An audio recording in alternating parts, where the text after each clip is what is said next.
José López Rega fue la mano derecha de Perón y de María Estela Rodríguez de Perón durante las últimas etapas del gobierno del general y de su esposa.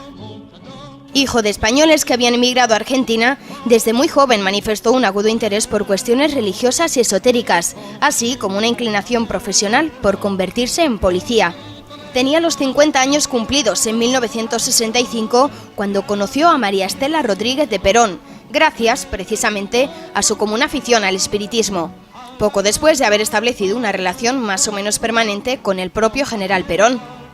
Hasta 1973 residió con ambos en Madrid, en calidad de secretario privado, cuando Perón lo envió a Buenos Aires a apoyar al presidente Cámpora, a quien el propio Perón había designado para preparar su retorno a Argentina.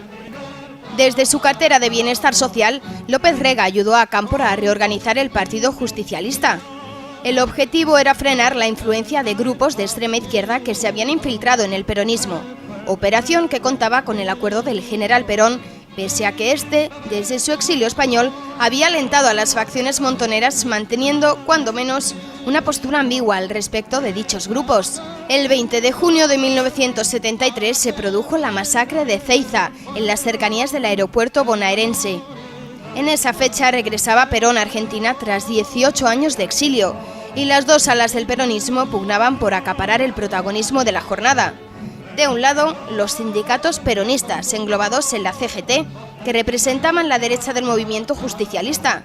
Del otro, los montoneros, deriva izquierdista del peronismo. Muy cerca de Ezeiza, ambos grupos chocaron cuando los montoneros trataron de hacerse con las mejores posiciones junto a Perón, aunque el resultado de la masacre no se conoce, puesto que nunca hubo investigación oficial. Ezeiza fue el comienzo del enfrentamiento abierto entre las dos alas del peronismo, y López Rega encabezó una de ellas, la derecha. Comenzaron a partir de ese momento las agresiones entre una y otra facción, y mientras los montoneros crearon las Fuerzas Armadas Revolucionarias, López Rega hizo lo propio con la Alianza Anticomunista Argentina, más conocida como AAA, a los que se atribuyó casi 1 millar de asesinatos. No duda que Perón estuvo detrás de la represión de los montoneros y los grupos de izquierda marxista infiltrados en el peronismo, o peronistas socialistas ellos mismos. Cuando murió el general, en julio de 1974, López Rega asumió una posición de poder equivalente a la de primer ministro, al tener bajo su mando las secretarías bajo la presidencia de Isabel Perón. Un año después, sin embargo, López Rega hubo de huir a Argentina ante las violentas reacciones populares contra sus medidas económicas. Se refugió entonces en España, de donde escapó a Suiza perseguido por la Policía Armada Española, a requerimiento de la Junta Militar que había derrocado a Isabel Perón. Desde entonces vivió entre Suiza, Miami y las Islas Bahamas, hasta que se entregó en 1986. Extraditado a Argentina, murió en 1989 a la espera de la sentencia, acusado de secuestro y homicidio. López Rega fue miembro de la logia Propaganda II, como el propio general Perón, y tuvo profundas conexiones con la Red Gladio, estructura clandestina que la OTAN utilizó para imponer sus intereses en medio mundo. El 24 de marzo de 1976, el gobierno de María Estela Martínez de Perón llegó a su fin en medio de una situación de crisis. Los 2 últimos años, entre 1974 y 1976, fueron particularmente terribles y provocaron la intervención militar. En vísperas del golpe, la situación económica era pésima, la inflación había superado el 180%, el PIB descendía un año tras otro. En 1975, las reservas monetarias del Banco Nacional habían descendido a la mitad del año anterior.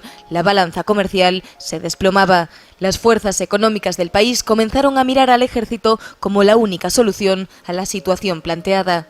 Hay que añadirle a eso el terrorismo de extrema izquierda que golpeaba a la sociedad argentina. Los montoneros y el ERP, una banda marxista-leninista de inspiración guevariana, produjeron cientos de muertos, desestabilizando peligrosamente la autoridad de todo el país y supusieron un factor de primera magnitud a la hora de explicar el golpe, algo que sus autores utilizarían para justificarlo. En parte, no les faltaba razón. Los montoneros se habían convertido en un auténtico ejército clandestino decidido a confrontarse con las Fuerzas Armadas.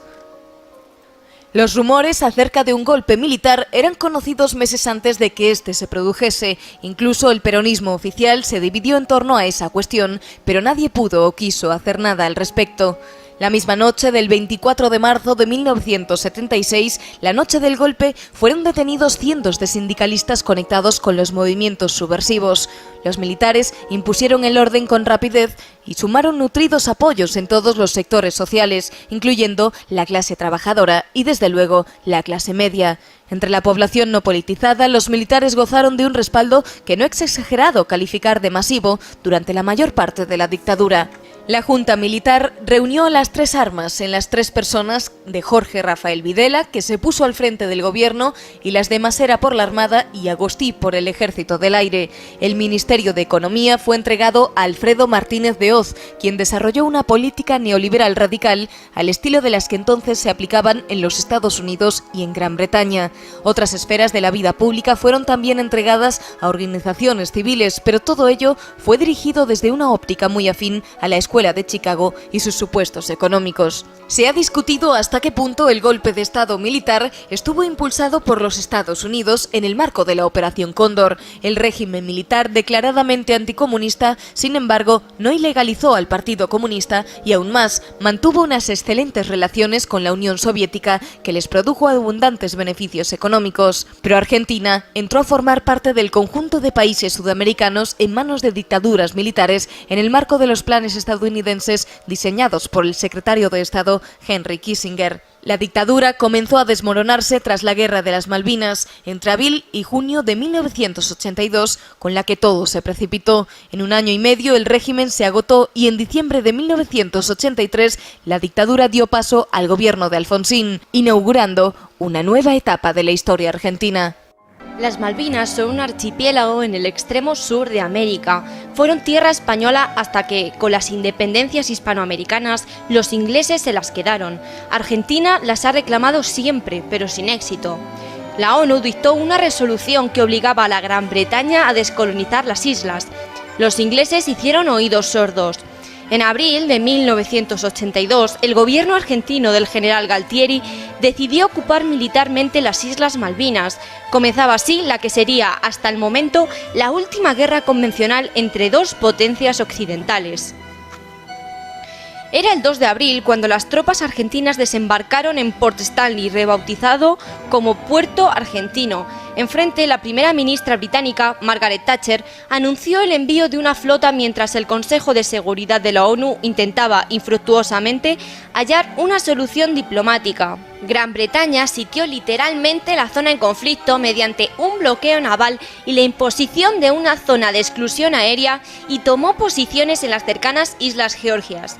La tensión creció hasta lo insoportable y todo estalló el 2 de mayo cuando un submarino nuclear británico atacó al crucero argentino General Belgrano, fuera de la zona de exclusión. 323 tripulantes argentinos murieron en aquel ataque. 2 días después, aviones argentinos atacan con misiles Exocet al destructor británico Sheffield, que resulta hundido. La guerra ha empezado. A partir de ese momento, todo el objetivo británico consistió en desembarcar en las Malvinas hasta reconquistar la capital. Pese a la distancia, el Reino Unido disponía de clara superioridad tanto en hombres como en barcos y material. Los argentinos solo pudieron oponer el trabajo incesante de sus aviones y la tenacidad de sus soldados, tropa de leva mal abastecida que, sin embargo, defendió cada línea con enorme arrojo. El 21 de mayo fue el desembarco británico. Había que cubrir 80 kilómetros hasta Port Stanley. En medio, 3 posiciones elevadas donde los argentinos resistieron a ultranza: el Monte Harriet, 2 Hermanas y el Monte Loudon. Pese a alinear más hombres y mejor preparados, los ingleses tardarán 3 semanas en cubrir la distancia. Por el camino perpetrarán crímenes de guerra como la ejecución de soldados vencidos. El 14 de junio de 1982, el general Menéndez se rendía al comandante Jeremy Moore. Argentina perdía esa guerra, las Malvinas volvían a Gran Bretaña y en Buenos Aires el gobierno caía. Detrás quedaban los cadáveres de 649 argentinos y 255 británicos.